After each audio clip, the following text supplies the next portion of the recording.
Le continent africain, future puissance économique mondiale. Au vu de la croissance et de la démographie, certains analystes en sont sûrs. Et le fait que les grandes écoles françaises commencent à s'implanter en Afrique est un signe. L'industrie est à la recherche d'employés hautement qualifiés. Centrale et l'ESSEC sont au Maroc. L'Université de Paris-Dauphine, elle, a choisi la Tunisie. Dauphine est classée 38e mondiale au rang des meilleures grandes écoles. À Paris, c'est un établissement public. À Tunis, un institut privé, plutôt réservé donc à des étudiants aisés. Mais pas seulement, puisque les étudiants boursiers peuvent être parrainés par leur futur employeur. Reportage Rim Matlouti et Ressus Rodriguez-Martins. Dans cette classe de l'Université Dauphine à Tunis, il y a seulement 5 étudiants. Tous suivent un cours spécialisé sur l'intelligence artificielle. Yosser est en master de Big Data, une formation centrée sur la gestion de mégadonnées, un enseignement très demandé dans le monde et généralement peu dispensé dans les écoles. Il est proposé à Tunis grâce à l'extension de l'Université Dauphine, une spécialité destinée aux meilleurs étudiants du pays.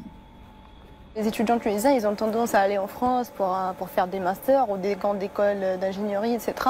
Ce qui est bien, c'est que maintenant, tout est là, c'est beaucoup moins cher. Si on compare, si on paye les frais de scolarité à la Tunis Dauphine ou autre, alors si on compare ça à la vie en France, avec les frais d'hébergement, avec les frais de... Déjà, les papiers, déjà, et les visas. L'Université Dauphine de Tunis est payante, mais reste intransigeante sur l'excellence des étudiants pour garantir un haut niveau de compétences aux entreprises partenaires qui demandent ces spécialités. Yosser est parrainé par son futur employeur. Il paie sa bourse d'études ainsi qu'un salaire et signera son futur CDD de 5 ans. Ils ne trouveront pas ce genre d'étudiants aussi bien formés avec un diplôme aussi prestigieux que Dauphine. J'ai un poste qui m'attend, donc j'ai une vision très claire de mon futur. Ali, lui, n'a pas été parrainé par une entreprise, mais il a pu choisir son employeur et négocier son salaire. Il est actuaire, l'un des rares spécialistes des statistiques pour assurance. Diplômé de Dauphine, Ali veut rester en Tunisie. C'est plus facile de paraître dans un environnement où il n'y a pas beaucoup de concurrence, où c'est presque désert, où on peut vraiment se donner à fond et à travailler. Alors qu'en France, le métier il est plus ancien, beaucoup plus développé. Et les actuaires, ils font des tâches spécifiques. C'est-à-dire qu'il y a un actuaire pour la tarification, un actuaire pour le calcul des provisions, alors qu'ici, vu qu'il n'y a pas d'actuaire, on fait tout.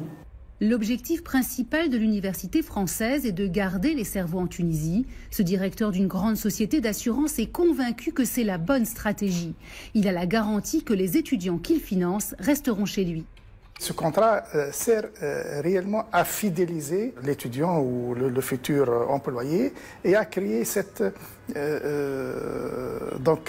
sentiment d'appartenance. La Tunisie est un marché prometteur pour les grandes écoles françaises, les plus prestigieuses mises sur le continent africain où se joue l'avenir du secteur informatique.